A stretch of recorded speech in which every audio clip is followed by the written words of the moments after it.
the school had grown up to a population of around 400 students, with a good number coming from our neighboring community, the Marakwet. But when the issue of insecurity broke up, students had to move away, and even those who are coming from this community, they had to look for other schools because the situation really went to unbearable levels. Na vile imekaa hii Cheptulel Boys si jambo la kufurahisha. Mheshimiwa Kindiki alikuja hapa siku mitatu iliyopita na katangaza kwamba watafanya renovation hii shule ndio watoto waweze kuhamia hii shule.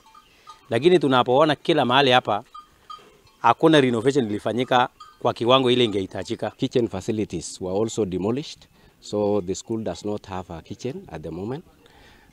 There are no toilets. Toilets have all been damaged by termites. Teachers' quarters has also been vandalized. The iron sheets have been removed and taken away by people whom we don't know.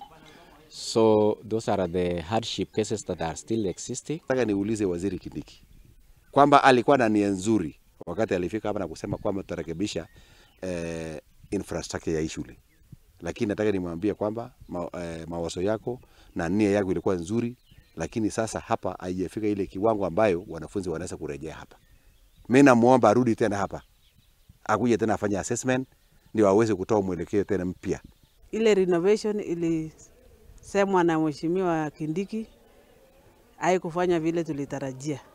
Tumepata kwamba darasa chache ilipakwa rangi, hakuna toilets, wanafunzi hawana mahali ya choo ya kutumia, walimu pia hawana nyumba, hawana choo vile hata maji ya kutumika katika sehemu hii, shule hii, iwapo watoto wangekuja hakuna.